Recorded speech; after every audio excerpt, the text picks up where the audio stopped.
Son las 8:36 en este día tan especial que es el último del año, donde estamos con un espíritu un poquito distinto. Hasta una foto nos sacamos más temprano con nuestro equipo. Y claro, lo raro es que a pesar de que en general en el país y en el mundo tiende a reinar un clima de distensión, en la política hay un clima de tensión e incertidumbre absoluto, porque especialmente Dominga, que está súper cargado, y Pensiones, que tiene un plazo un poquito más largo, pero que no se convoca el día de hoy, son entre otros temas que podríamos eventualmente discutir. Pero antes de eso, saludamos a la editora general de nuestro departamento de prensa, Montserrat Rolano. ¿Cómo estás, Monse? Buenos días. Muy bien, buenos días. ¿Tú cómo estás? Bien, muy bien. Qué bueno. Tenemos visitas también. ¿Cómo le va? Y tenemos también en nuestro estudio la presencia de don Mario Herrera. ¿Cómo está Mario?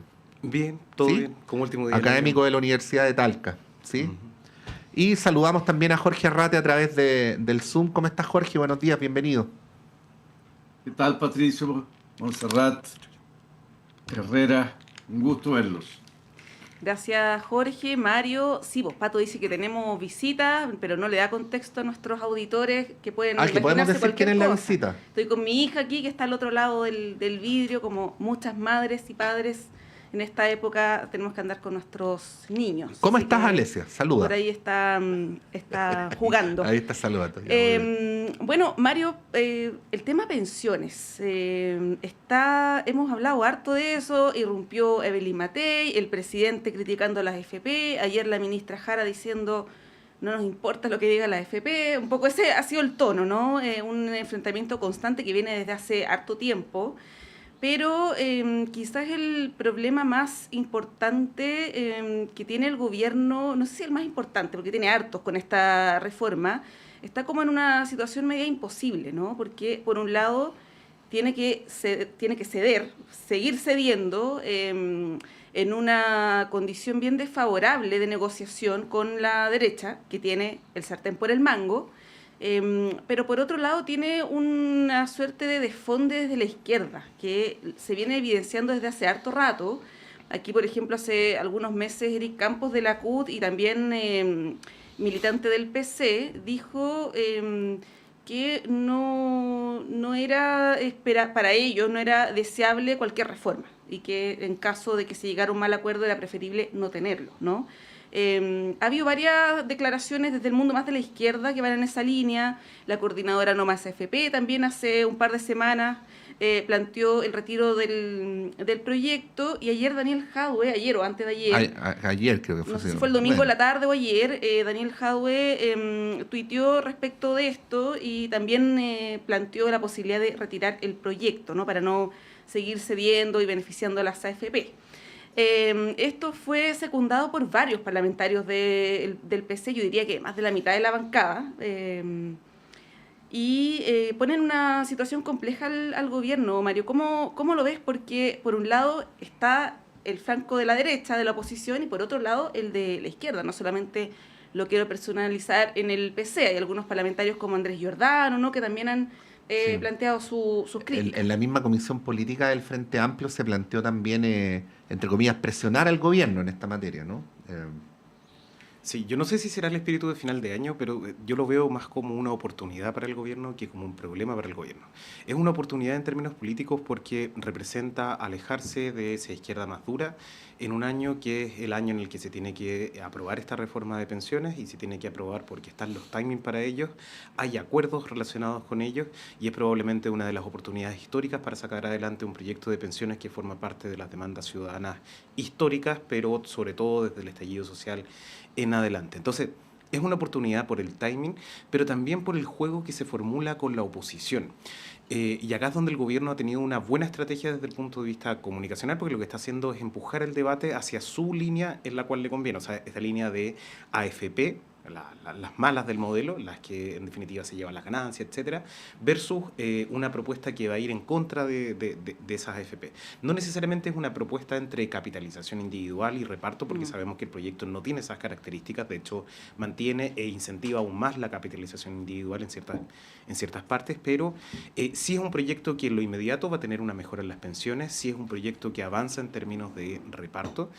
No lo suficiente, por supuesto que sí, pero al menos tiene un avance en esa línea. Al menos es un cambio gradual, por supuesto, en el modelo. Ahora, esto evidentemente a ciertos sectores de izquierda les genera conflictos porque si está la oportunidad para hacer la reforma, entonces ¿por qué no hacer una reforma a nuestra medida? Y la respuesta a eso es que simplemente no tienen las mayorías, Lo otro que es una oportunidad para el gobierno es el hecho de que está reflejando ciertas fracturas dentro de la oposición. Está reflejando estas dos almas, hasta tres almas dentro de la oposición. Hace un par de semanas teníamos a Esquella, el presidente republicano, diciendo que, bueno, aprobemos la parte en la que estamos de acuerdo, pero la parte en la que no estamos de acuerdo la discutimos después. Y esa es una posición muy distinta a la que tienen los grupos más de extrema derecha, porque existe una extrema derecha más allá de republicano, que más bien lo que quieren es todo a capitalización individual o no aumento de las cotizaciones.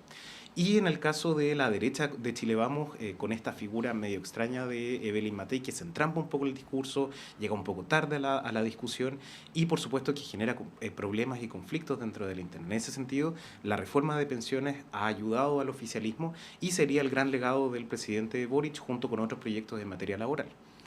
Sí, es complicado el dilema, Jorge, porque, a ver, si uno se remite al programa del candidato Boric, incluso al de segunda vuelta, ¿no? Está esta idea de aumentar las pensiones sin darle más poder a las AFP, ¿no? Ese es como el resumen.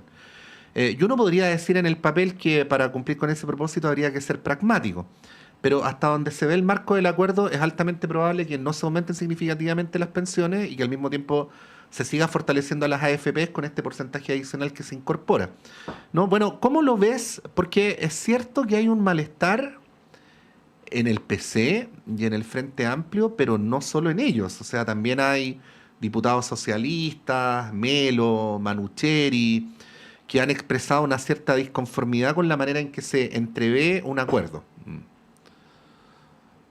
Mira, Patricio, yo creo, en primer lugar, que no es una buena idea retirar el proyecto, que es lo que han planteado algunas personalidades políticas y algunos sectores, porque no entiendo bien cuál es el resultado que tiene el retirar el proyecto.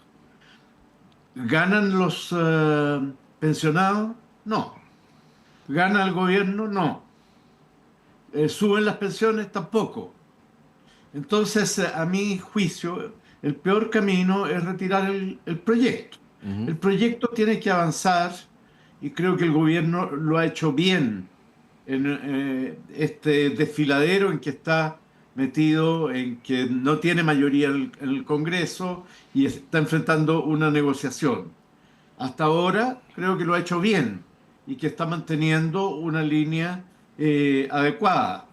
Desde el punto de vista de los partidos de izquierda, del Frente Amplio, del cual yo soy parte, para nosotros es básico que el proyecto signifique un aumento sustancial, significativo a las pensiones como resultado, y también que signifique la reestructuración de esta industria, como le llaman, ¿no? Haciendo una separación entre las dos ramas que corresponden en este caso. Creo que hay que insistir en eso y seguir trabajando en eso y mantener adelante el proyecto y que cada uno políticamente asuma su responsabilidad. La derecha tendrá que asumir su responsabilidad si el proyecto no se aprueba.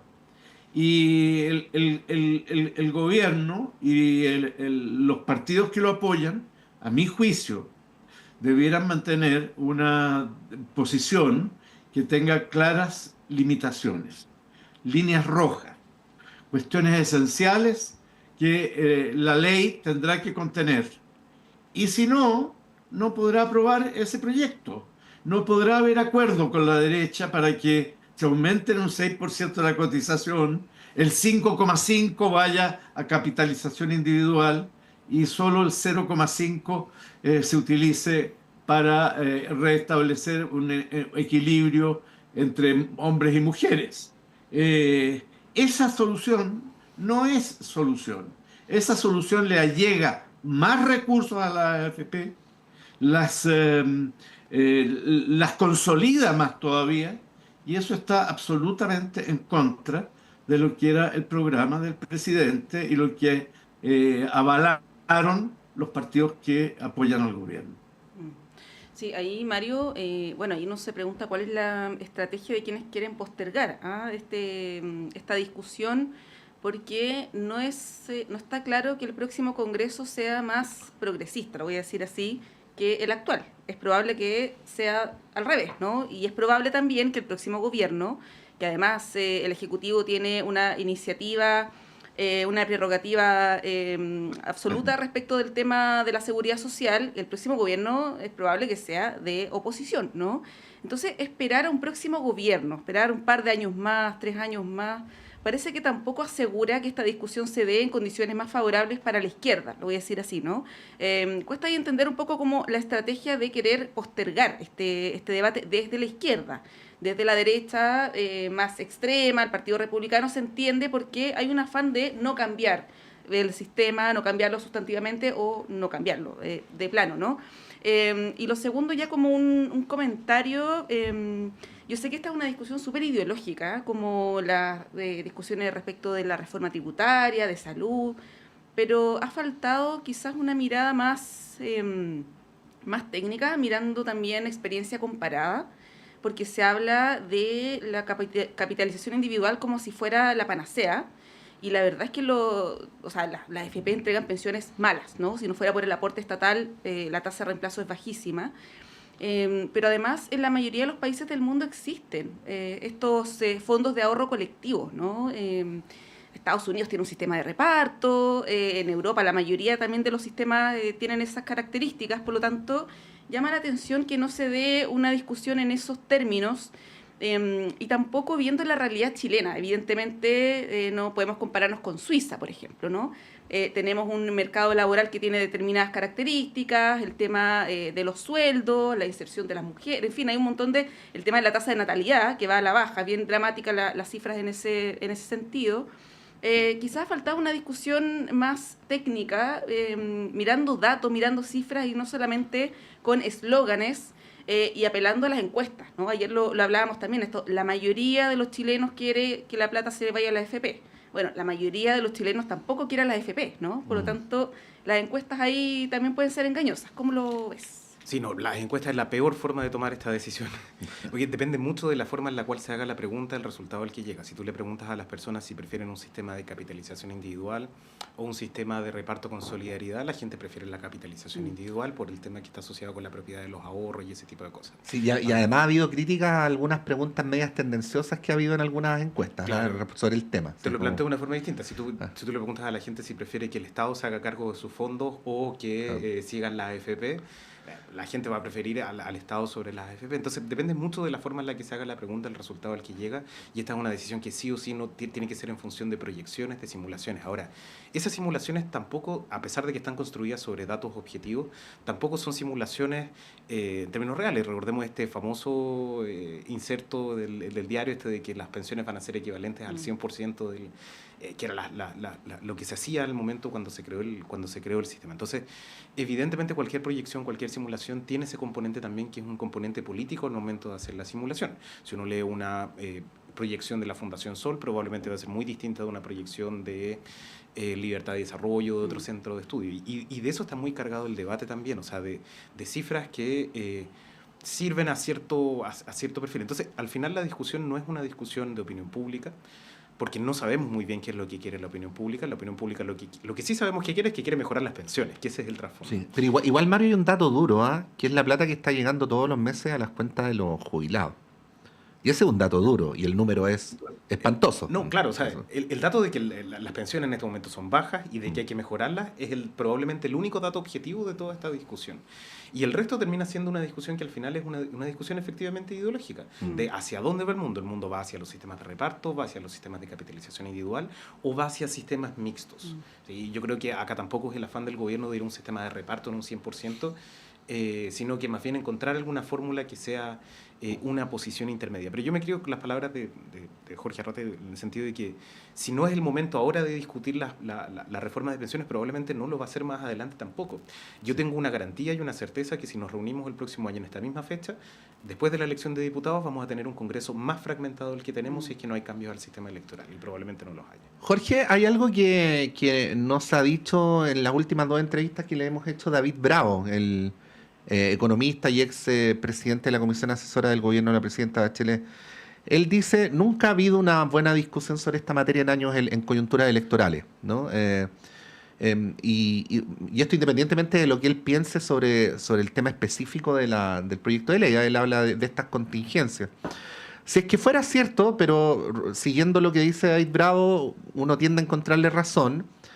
Tanto tiempo tampoco queda, quiero decir, ¿no? Es por eso que hay algunos que han dicho, bueno, lo del 31 de enero es referencial, como lo dijo la propia senadora Alejandra Sepúlveda, si es necesario, sigamos discutiendo en febrero para ver si podemos llegar a un acuerdo. Creo que haya quórum para eso, ¿eh? Pero ahí, claro, quería preguntarte, Jorge, ¿cómo ves esto? Porque si quedo descreído, me disculpo, pero creo que tengo algún fundamento para decirlo. Si no se han puesto de acuerdo en 1 año, 2 años, 3 años, 2 gobiernos, 3 gobiernos, ¿por qué tendrían que ponerse de acuerdo en la primera quincena de febrero, ¿no? Y evidentemente luego viene la pregunta adicional, que probablemente en marzo ya vamos a estar en otro espíritu, ¿no? ¿Cómo ves la relación entre proyecto, acuerdo y plazos? Mira, la afirmación de David Bravo es algo extraño, porque la verdad es que si fuera como él dice, no, en los últimos años nunca debiéramos haber discutido reforma de pensiones, ni ninguna, tampoco la tributaria, ni la de salud, porque hemos vivido en elecciones, hemos tenido una cantidad de elecciones enorme. Entonces, con esa tesis, las elecciones invalidan la capacidad del legislativo y del ejecutivo y de la ciudadanía para discutir temas fundamentales. No, eso a mí me parece absurdo. Nosotros tenemos que discutir lo que tenemos que discutir. Aquí el hecho básico es que las pensiones son miserables. Y el hecho claro es que no ha habido una voluntad por parte de sectores políticos identificados con los partidos de derecha para corregir esto de una manera razonable. El gobierno tiene que ceder, tiene que negociar, porque como lo dijo muy bien el otro día en un programa de televisión que estaba yo mirando, el diputado Winter, le decía a un diputado de oposición, yo tengo que considerar que usted tiene una representación, que sacó una votación y que esa gente es la que usted expresa. Por lo tanto, yo soy democrático y tengo que tratar de ajustar las dos perspectivas. La negociación tiene un fundamento en el sentido de que aquí hay fuerzas que tienen apoyos y esos apoyos pesan al momento de buscar las soluciones. Pero lo mismo vale para la derecha. La derecha no puede ejercer un veto sobre las ideas del gobierno, sobre los proyectos del gobierno. Tiene también que considerar que tiene al frente a una fuerza que es representativa de la mitad de la población. El país en momentos decisivos, en las segundas vueltas, está dividido en 2 mitades. Y para eso hay que tener la ponderación y la inteligencia y la capacidad ética de ejercer la política con esa visión, con la visión de que hay una ciudadanía que está expectante, que está esperando y que no puede ser objeto, como ha sido en este caso, de la manipulación mediática más brutal. Las propias AFP, gastando dinero del sistema, han hecho una campaña de propaganda, una campaña que no es informativa, sino que es una campaña para hacer propaganda a algo que es falso, que es decirle a la gente, mire, el dinero es suyo y aquí lo tenemos nosotros. No es suyo porque no lo pueden sacar, porque no pueden disponer de él. Eso es una falsedad, no es de las personas. Entonces, yo creo que el tema aquí es buscar una negociación que efectivamente tenga en consideración los dos puntos de vista. Y esa ha sido la posición del gobierno. El gobierno ha buscado afanosamente ese acuerdo y esa negociación, y la responsabilidad de que no exista hoy día, después de años, un mejoramiento a las miserables pensiones de los jubilados más pobres, es de la derecha. Sí, ahí, Mario, bueno, hablábamos del dilema del gobierno y el flanco más izquierdo, pero ¿cómo ves la encrucijada que tiene la derecha, ¿no? Las derechas, tú lo mencionabas, este enredo que tienen entre los senadores de la Comisión de Trabajo, el liderazgo de Evelyn Matei, el Partido Republicano, ¿no? Vimos lo que pasó hace poquito menos de un mes cuando Guillermo Ramírez osó mencionar la palabra, creo que dijo la palabra reparto, y bueno, varios pusieron el grito en el cielo. Tuvo que pedir perdón casi de rodillas. Sí, tuvo que pedir perdón, hizo un punto de prensa. Luego, una semana después, sale Evelyn Matei criticando a la comisión experta, diciendo que va a consultar otras opiniones. Evidentemente es una situación difícil también para la derecha. ¿Cómo ves tú ese escenario atendiendo lo que plantea Jorge, ¿no? Esta especie de veto también que se pone en la negociación con el gobierno? Sí, ese es el problema que tiene la UDI, que no sabe ser un partido de centro-derecha.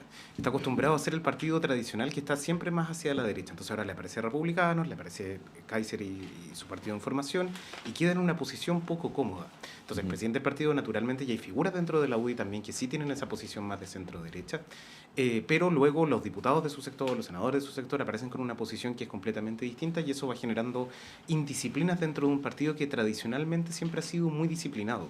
Nosotros cuando estudiamos partidos políticos siempre decimos que los partidos de los extremos son los partidos que suelen tener mayor disciplina partidaria, o sea, donde se toma una decisión en función del partido y en definitiva los diputados, los senadores hacen caso de esa decisión. Entonces, eso es lo que revela esa postura que es medio extraña, y además de que la candidata presidencial del sector no es una candidata de Renovación Nacional, no es una candidata de Evópolis, es una candidata de la UDI. Y eso pone en una posición muy difícil a la UDI.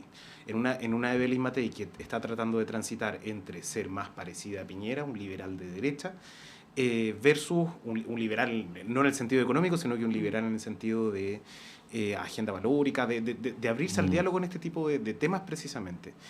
Versus lo que tiene al lado, que es un cast que también está con una arremetida bien fuerte dentro de su sector, que ya es la segunda vez que se va a presentar, que ya entra en una campaña más debilitada, y que sabemos que cuando los candidatos se presentan muchas veces en una elección terminan dilapidando sus opciones presidenciales. Entonces, revela una fractura, y es una triple fractura dentro de la oposición, que es algo a lo que la oposición normalmente no está acostumbrada. Está acostumbrada a las disputas entre un centro liberal y entre un centro conservador. Ahora tiene dos centros liberales, y liberales en un sentido distinto, y un centro conservador tradicional.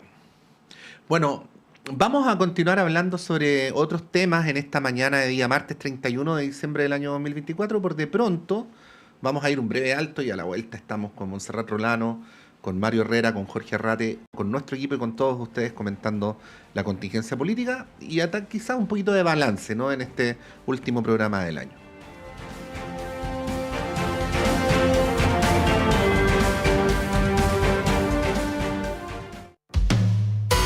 Conciencias y Educación, un programa de la Facultad de Ciencias de la Universidad de Chile dedicado a mostrar el estado de la ciencia de frontera y analizar las políticas educacionales y contenidos programáticos sobre educación científica y educación ambiental. Hola amigas y amigos, soy Raúl Morales Segura, decano de la Facultad de Ciencias de la Universidad de Chile, y deseo invitarles a acompañarnos en nuestro programa Conciencias y Educación cada viernes a las 12 horas en Radio Universidad de Chile.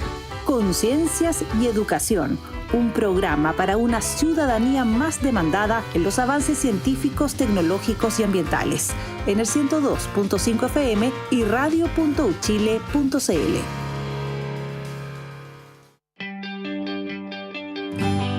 En Escaparate, en Radio Universidad de Chile, hablamos de distintos temas y tratamos de hacerlo de forma entretenida y profunda. 2 horarios para Escaparate el fin de semana en el 102.5 FM. Sábado, 3 de la tarde, repetición domingo, 21 horas. Escaparate en la Radio Pública de Chile. 3 de la tarde el día sábado, repetición domingo, 21 horas.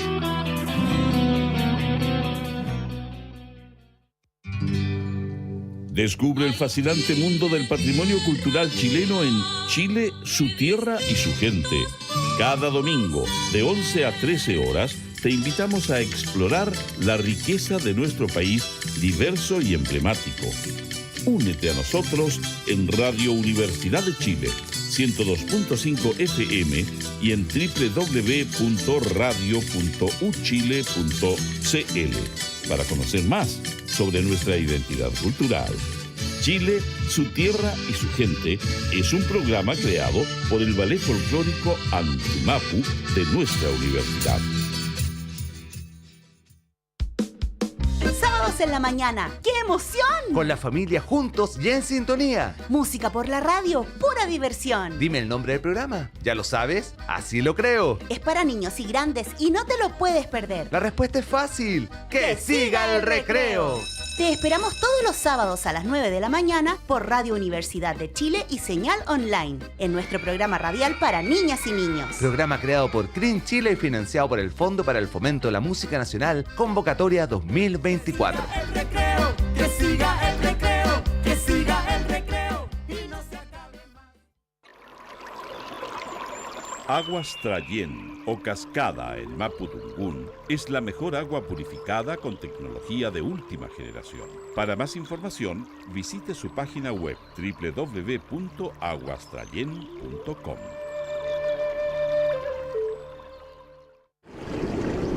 En el fin del mundo, donde la tierra y el cielo se encuentran, me encontré conmigo misma. En Aysén, Patagonia, cada paso es libertad, cada paisaje serenidad. En un lugar donde lo simple y natural me enseñó a conectar con lo auténtico. Aquí, entre montañas, ríos y bosques, descubrí la belleza en lo simple y la paz que solo la naturaleza puede dar. Alarga tu verano. Desconéctate y vive Aysén, Patagonia. Infórmate más en aysenpatagonia.cl. Invita Cernatura Aysén, Gobierno Regional de Aysén, Gobierno de Chile.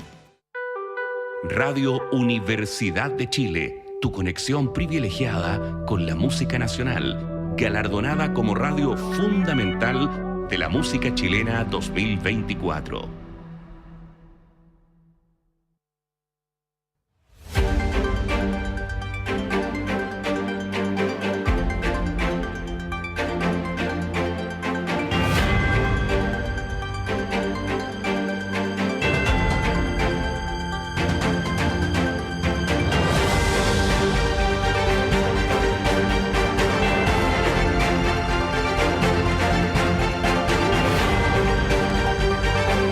Son las 9:03. Continuamos en Radio Análisis. Estamos con Montserrat Rolano, con Mario Herrera y con Jorge Arrate. Yo sé que en media hora no se pueden hacer balances, tendríamos que tomarnos toda la mañana, pero hagamos un mini intento, Jorge, si te parece. Y quedémonos en la política chilena, pues tratamos de abarcar el doloroso momento y el doloroso planeta Tierra en el que estamos. Nos vamos a extender mucho, pero a ver, diría introductoriamente solo lo siguiente. Hay dos maneras de ver lo que está ocurriendo en Chile en disputa, ¿no? Una que valora a un gobierno que a pesar de todo se ha sobrepuesto con una agenda de seguridad que tiene evidentemente mejores números macroeconómicos que los que había al final del gobierno anterior, que se sostiene en un porcentaje de apoyo de más del 30%, que es evidentemente una mayoría, pero en términos comparativos es mucho mejor que lo que tuvieron los gobiernos anteriores. Y todo eso para decir, bueno, el gobierno a pesar de todo está, ¿no? Está ahí. La mirada optimista. Exactamente.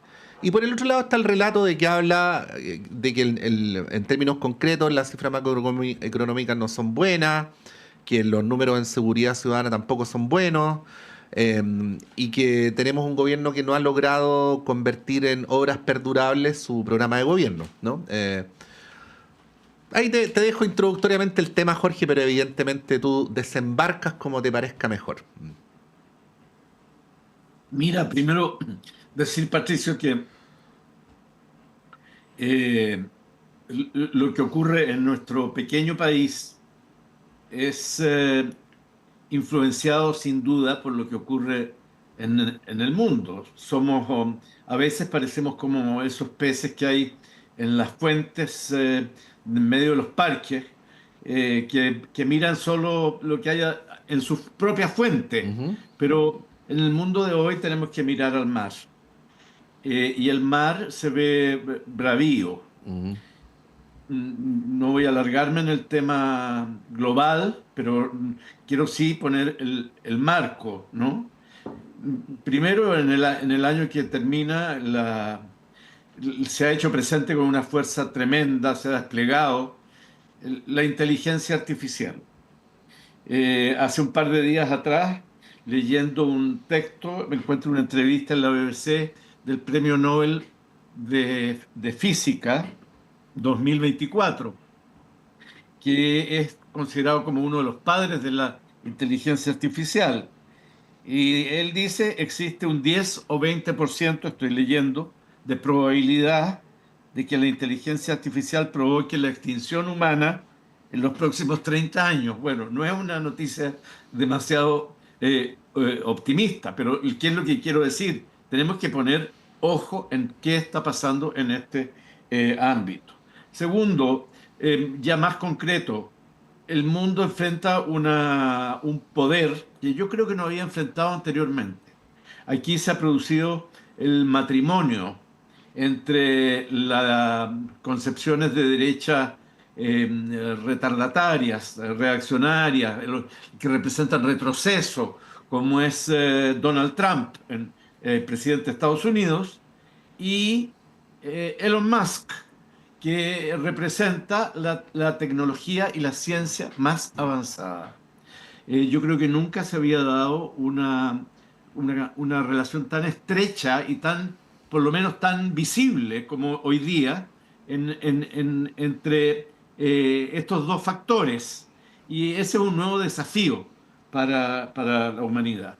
Y lo tercero que quiero señalar también como contexto, porque todo esto influye en la manera como nos comportamos en nuestra pequeña isla, es que la humanidad ha visto por primera vez en vivo y en directo un genocidio, como es el que ocurre en Gaza, en Palestina, y simplemente eso sigue transcurriendo y sigue ocurriendo día a día y todos los días. Todos los días llegan las noticias y la humanidad reacciona al Papa Francisco, reaccionan los partidos políticos, reaccionan las instituciones de derechos humanos. Resulta que tres de ellas, entre ellas Amnesty International, Human Rights Watch, todos califican lo que ocurre en Palestina como un genocidio. Y sin embargo, las instituciones no funcionan. De aquí caigo en Chile. Yo creo que era la invitación tuya. Yo creo que en 2024 yo señalaría 2 puntos, sin entrar al tema de si el gobierno, de lo que ha hecho el gobierno, lo que no ha hecho el gobierno, que está un poco recorrido. Pero uno es que las instituciones no funcionan. Yo siempre tuve sospechas de esta afirmación, las instituciones funcionan, porque la pregunta que yo me hacía es, sí, funcionan, pero ¿funcionan a favor de quién? ¿Funcionan para quién? Es eso lo que hay que preguntarse. Bueno, el año 2024 las instituciones no funcionaron. La corrupción abarcó un número enorme de municipios, la mayoría municipios con alcaldías de la UDI, afectó a la PDI y a Carabineros, y se produjo el caso Hermosilla. Los derechos humanos, la protección a los derechos humanos tampoco funcionó. Resulta que el que era comandante en jefe de Carabineros está procesado. Y las conductas sexuales inapropiadas de algunos significaron que el padre de un senador está condenado, que un jugador de fútbol famoso que todos alabábamos también está procesado, formalizado, y que el ex subsecretario del Interior desató una tormenta política en Chile. El Poder Judicial, ¿para qué decir? No sigo hablando, desde los automóviles que querían comprarse hasta todo lo que ha ocurrido allí, la descalificación de ministros. Las instituciones no han funcionado. Y en segundo lugar, el país ve cada vez más cómo se produce el tremendo desbalance subterráneo, porque arriba en la superficie están las instituciones, está la Contraloría, está el Poder Judicial, el Poder Ejecutivo, el Congreso, por desprestigiado que esté, ahí están. Pero debajo de eso, lo que funciona en nuestro país es el nudo de intereses políticos y económicos y mediáticos que se transforma en el gran poder de nuestra sociedad, que son los dueños del gran capital, los dueños prácticamente en un nivel casi monopólico de los grandes medios de comunicación, y eso es lo que funciona, es ese poder subterráneo y oculto que genera el tremendo desbalance que hay en nuestro país,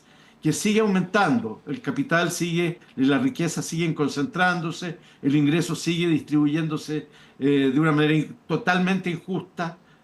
Y claro, bueno, hay un sector político que no quiere corregir eso, ni siquiera modestamente, como es el proyecto de pensiones del gobierno del que hablábamos en la media hora anterior. Mario, bueno, este año ha sido, evidentemente, ha estado marcado por casos judiciales. La lista es bien larga, para que los voy a enumerar.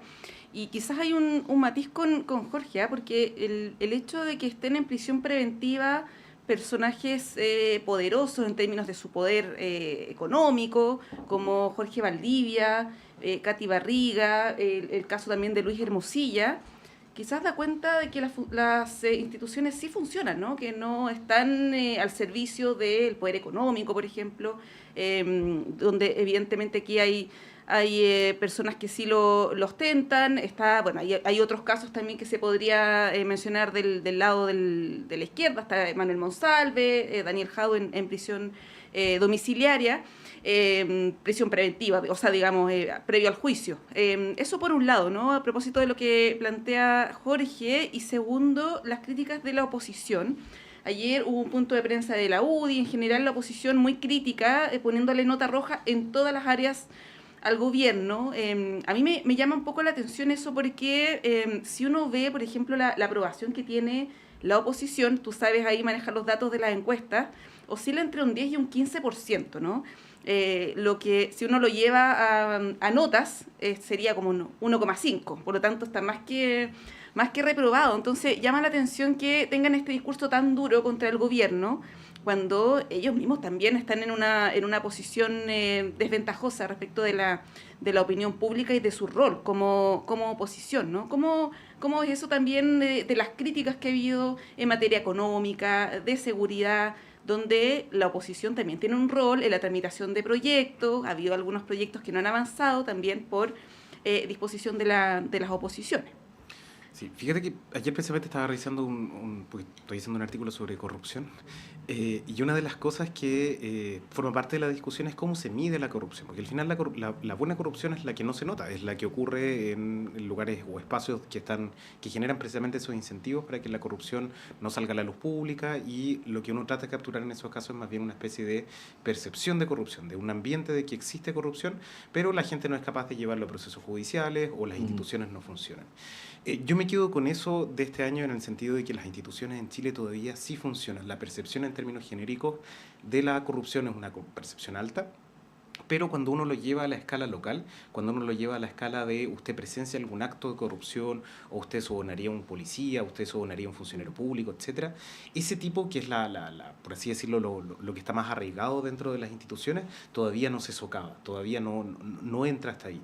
Y el hecho de que se judicialicen este tipo de casos, el hecho de que sea el mismo Poder Judicial, el caso Hermosilla es un poco distinto a los otros casos en el sentido de que es un caso que es llevado por el Poder Judicial, pero afecta al Poder Judicial. Entonces, es un caso que particularmente era relevante de que pudiese llevarse un juicio, era relevante de que pudiera pasar todo lo que tenía que pasar ahí, que queda una historia todavía por contar en cada uno de estos casos, sobre todo el de Hermosilla y sobre todo el de Monsalve también, que va a seguir con el proceso hacia más adelante. Yo me quedo con la siguiente idea. Si el primer año del gobierno de Boric fue un año en el cual tuvieron el aprendizaje del proceso del plebiscito, tuvieron el aprendizaje del primer proceso constituyente, y parecía que el péndulo era un péndulo muy parecido hacia el del estallido social.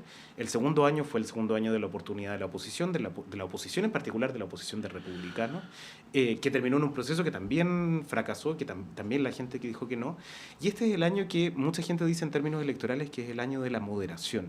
Y yo no estoy tan de acuerdo con eso. Yo diría que más bien es el año en el que los políticos se dieron cuenta de que la forma de ganar las elecciones era hacer algo tan simple como conectarse con las demandas de la ciudadanía, como ir a hacer el trabajo territorial, ir a escuchar a los vecinos, ir a hacer ese proceso de la política, que es un proceso que va más allá de lo ideológico, pero que es muy importante, que es de conectar demandas de la ciudadanía con propuestas programáticas. Mantengo mi domicilio ideológico, pero soy capaz de ir a escuchar a la ciudadanía y ver cómo mi propuesta es capaz de adaptarse a eso, salir un poco de la trinchera. Y eso sí se parece a la moderación, pero también es intenso en términos de preferencia. O sea, uno puede ubicar a los candidatos a alcalde en cierta posición política que mejor les fueron en la elección municipal. Y eso es algo bueno porque, en definitiva, lo que hace es desincentivar estas alternativas populistas con soluciones rápidas. O sea, yo me quedo con el caso, por ejemplo, de Toledo ganando una alcaldía, incluso de Mario Desbordes en Santiago. O sea, que hizo un trabajo territorial, que hizo un trabajo de conectarse con la ciudadanía. Eso es lo que al final alcaldesa de Las Condes también. La alcaldesa de Las Condes, que también, o sea, hacia la Cubillos hay una crítica del sector más de derecha tradicional. Hay una centro-derecha liberal en Chile, incluso los sectores más acomodados, y eso es una noticia positiva. Lo que le tenemos que tener susto acá es a los populismos, es a ese tipo de cuestiones que son alternativas que tienen respuestas fáciles, pero evidentemente impracticables. Sí, Jorge, bueno, lo que independientemente de las apreciaciones uno ve es que hay una relación deteriorada, lo vamos a decir de ese modo, entre la ciudadanía y las instituciones, ¿no? Gente en general no cree que los gobiernos vayan a arreglar los problemas, que el Congreso vaya a arreglar los problemas. Ya hacía mención Monse el tema de los partidos políticos. Y bueno, a propósito de debates como el de pensiones, que a veces están ensimismados dentro del sistema político, o el mismo debate de la reforma al sistema político, que a veces está más pendiente de cómo queda cada cual dentro del sistema que de cómo reconstruimos lo que en cierto momento se llamó, Jorge, el contrato social. Indudablemente está ahí en el horizonte como amenaza, digo, aquellas opciones políticas que pueden significar una amenaza para la democracia, jugando el partido dentro de la regla de la democracia, ¿no? Bueno, ¿cómo ves esto? Que creo que es una tarea más transversal a los demócratas, al sector al que tú perteneces, en fin, de cómo se logra reconstruir una suerte de contrato social que renueve la fe en los procesos políticos, en la democracia, en las instituciones. Digo, porque es valioso en sí, pero al mismo tiempo porque eso cautela de alguna manera el riesgo de tener una regresión autoritaria por la vía de las urnas, como ha ocurrido en otras partes del mundo. Mira, una primera observación. Yo acojo la observación de Montserrat y de Mario sobre que puede parecer exagerado cuando yo digo en Chile las instituciones no funcionan. La verdad es que para mí las instituciones funcionan cuando lo que quiero decir, lo que entiendo por instituciones que funcionan, no es solo que funcione un poder judicial y que haya juicios en contra de personas destacadas a veces que han cometido delitos. Las instituciones funcionan cuando los carabineros no violan los derechos humanos. Las instituciones funcionan cuando el Poder Judicial no se corrompe. Las instituciones funcionan cuando efectivamente funcionan como están pensadas para. Entonces, es en ese sentido que yo lo digo, pero comparto y acojo la observación en el sentido de que efectivamente hay instancias, hay episodios en que los mecanismos institucionales han funcionado y están funcionando en Chile. Para mí eso no es, por cierto, suficiente. Creo que el Poder Judicial hoy día no da la confianza que requiere un país en que las instituciones funcionen.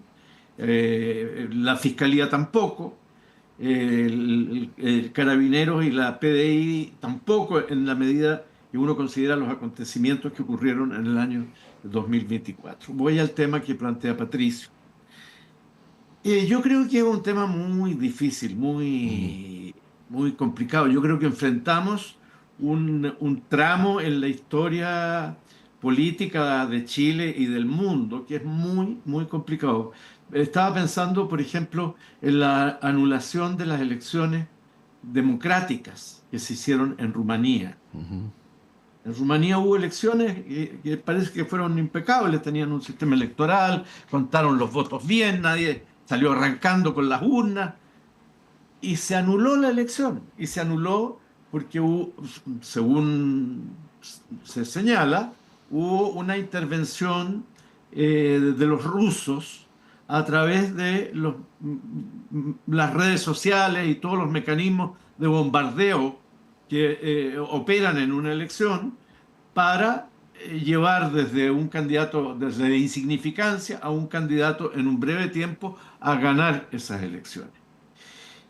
O sea, vivimos en una época en que los avances tecnológicos y científicos están influyendo enormemente en la política y muchas veces no nos damos cuenta o no nos damos cuenta todavía, pero eso está influenciando y está en manos de un grupo pequeño de multimillonarios, de gigantes, de corporaciones gigantescas que son más poderosas que cualquier Estado. Entonces, es muy difícil lo que tenemos por delante, pero yo creo que hay que hacer un esfuerzo por tener sistemas políticos que contribuyan a proteger la democracia. A mi juicio, en Chile, el sistema político que debería hacer una contribución decisiva a eso es un régimen semipresidencial, pero eso yo creo que está fuera de la discusión. Hoy día lo que se está discutiendo es cómo se va a hacer con el 5% y los diputados que sobran, si van a quedar como una especie de botín para los partidos que sí superaron el 5%. En fin, es una discusión muy pequeña, ¿no? Es una discusión que no da para la dimensión del desafío que tenemos por delante.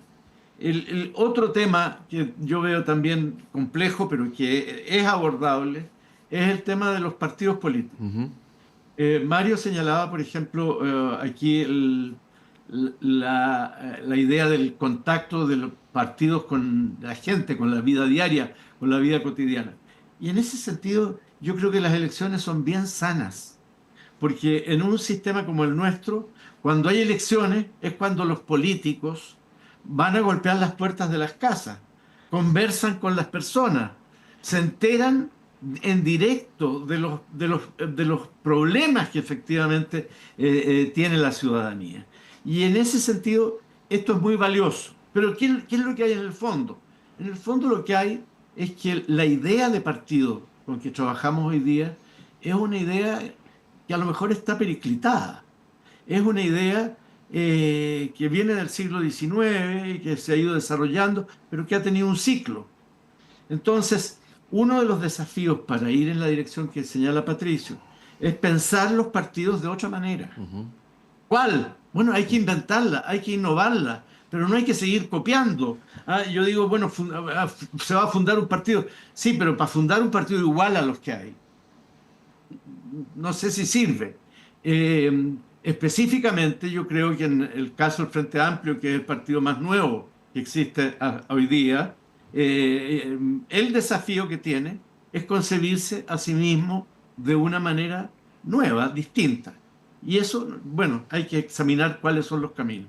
Jorge, ahí muy breve, a pesar de que el Frente Amplio viene de una cultura asambleísta, que fue la del movimiento estudiantil del 2011, su institucionalidad es a la usanza de los partidos tradicionales, o sea, con comisión política, con comité central, y así sucesivamente. Sí. Ayer Noam Titelman acá en la radio hablaba de la importancia de de dotar de más ideología la discusión política, particularmente en el caso del Frente Amplio. Se podría esto extrapolar a otros partidos, pero no dejar de lado también esa discusión. De repente esa palabra está como media, no sé si manoseada, pero no tiene muy buena fama, ¿no? Pero es importante, ¿no? Bueno, está todo de alguna manera mediado por la ideología.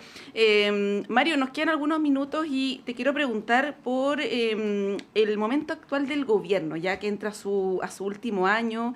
Se ha hecho harto énfasis en el tema de las renuncias del gobierno. O sea, si uno compara la promesa inicial... Las renuncias programáticas. Sí.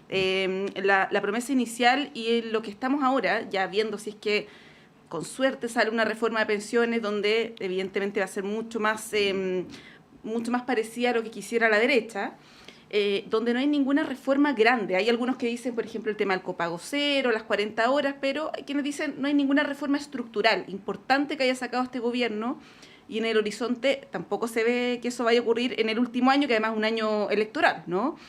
Si uno ve los temas que planteaba, por ejemplo, el candidato Boric, ya en segunda vuelta, reforma carabinero, el mismo tema de pensiones, fin a las ISAPRES, qué sé yo, y hay un largo etcétera. Está el tema del aborto, ¿no? La discusión que se generó a propósito que la ministra Orellana dijo que esto se iba a postergar, entre otras razones porque no están las condiciones políticas para discutirlo actualmente. Y bueno, ayer salió en la prensa, no sé si lo pudieron ver, la salida del gobierno de Rosa Catrileo, quien argumentaba que el tema indígena para este gobierno es como una tercera o cuarta prioridad.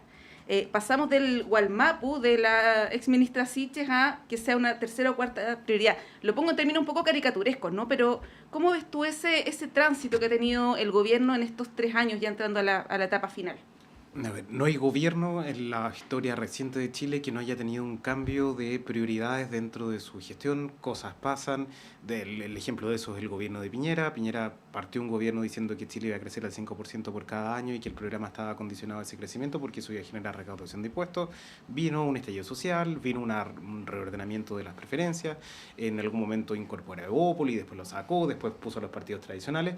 Pasó algo totalmente distinto a lo que él pensaba en el programa. El gobierno de Bachelet 2 tuvo una característica más o menos similar, el de Bachelet 1 tuvo el terremoto, redireccionar también todos los recursos, años de crecimiento negativo, etc. Entonces, evidentemente en cada gobierno pasan estas cosas. Pasa que el programa de gobierno es un programa que, no quiero decirlo así porque no quiero decir que es un programa referencial, pero sí es una forma en definitiva de decir, bueno, esta es mi propuesta ideológica.